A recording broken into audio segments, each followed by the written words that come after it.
Welcome back to Kamen Review, episode number 80. Yep, I'm happy I got this episode. This is discussing episodes 10 and 11 of Kamen Rider Super 1. I was reading about the original Kamen Rider actor, and I read apparently about a decade ago that it reveals something really is true feelings about his fans. What he did to them.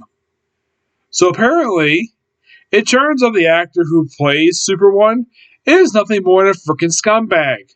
Why? He stole money from his fans 10 years ago and never returned the money. Oh, and by the way, he was never asked in the last decade to reprise his role as Super One because of that. Yes. I'm like, and you're probably thinking, are you going to still go watch Super One despite that? Yes, I'm very committed to watch Super One, so I'm not going to stop just because I found out, oh yeah, in fact, the actor is a freaking scumbag. But despite that, let's talk about these two episodes. By the way, these two episodes come with their monsters. Both of them got long snouts. Yeah, to some these two are not alligators, but they have snouts. No idea why this is. The first one involved, get this, we start off with basically we have Oki where he's dreaming, and then we see apparently the new Monty episode just fights him in the dogfires in his dream where he's losing, and Dogfire breaks something in a dream, breaks something in the real life.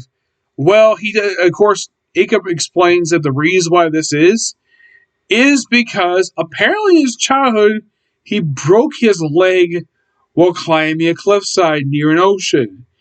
Now, I'm not sure why here's a question I'd like to ask. How the heck did the Dogma even know about this particular injury? I mean, did they research it in the research files at that space injury that they destroyed back in the opening episode of this series? I don't know. It's weird. Oh, by the way, how did this monster get his dream? Simple. A drug. Yes, a freaking drug that they inject into tennis balls. Now, by appearance-wise, these don't look like ordinary tennis balls. Oh no, they look like a shape of basically the white balls they see when you play pool, not play tennis. But these tennis balls, apparently, when I think of tennis balls, I think of the green balls with like a little round thing, like this ring on it. Not like around top of here. Here it's like this, basically. It's like whoosh. And then same thing the other side. Basically, it's got two horseshoes connected by a line. That's basically what I think of a tennis ball. I don't think these tennis balls at all. There's probably Japanese equipment tennis balls, but this was 1980s, so. And of course, cause people to have strange things like having their Kamen really eat a bunch of food because things that day is the last day of the Earth will be before Earth is destroyed. A woman convinced she's got terminal. This is, I guess, not true at all. Yeah, bunch of other nonsense, but yeah, so they're able to stop the production somehow. Yeah, and of course they stopped selling these things. Yeah, how they got affected by it was that they touched this tennis ball, and that's where the dreams came from. And here's the thing. They do explain why the owner is not affected by this nonsense. Because he wasn't there.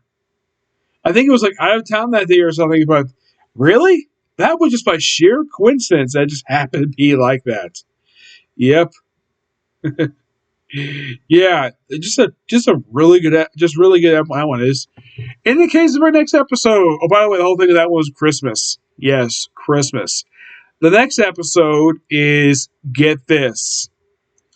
Basically, we have this strange substance. We have this one giant character, which, if it's exposed to the air, would eat up the entire planet. And it gets loose and is stolen by this random thug. Which, by the way, after a scene where he gives away to what character in the series, he develops one side of that and never seen again. Why did he want to steal it? Because he wanted to sell it for money. Excuse me. And the biggest twist of the episode is that Super One has to team up with the monster of the episode to get the damn thing back. Which seems completely unusual. And you might be curious though, has this ever happened before? You have the main villain organization and the Kamen Rider putting aside differences for this one thing for a single episode of an entire series. I'm like, no, that's never happened before. They never really cooperated stuff like this. Now, they've actually had Kamen work with a monster before. That is not original. That's something they borrowed from Amazon. But that one actually was a guy who the organization decided to call him a traitor because he dare survive an encounter with Kamen Rider. But he was named a character that way. That was basically the mole digger. Great character. Yeah. This one just an alligator. Eventually, I think a thing back. He just eats damn thing. And apparently, he's immune to the electric hands, which, like, oh, I got electric hands too, but apparently, he isn't that powerful as a monster. So it goes Stormer hands. Tries fire. Doesn't work. But he is not weak against the freezing power. Yep. And eventually, he's defeated by the end of the episode. But yeah, I enjoyed these 2 episodes. And with these episodes, I have 12 more to go before I stop. Okay? So yeah, that's episode review. Next up is going to be a comic corner, which is going to be quite interesting. This one, along with hopefully get a chance to work on One Piece and maybe try on Stampede. Okay, next video. Bye.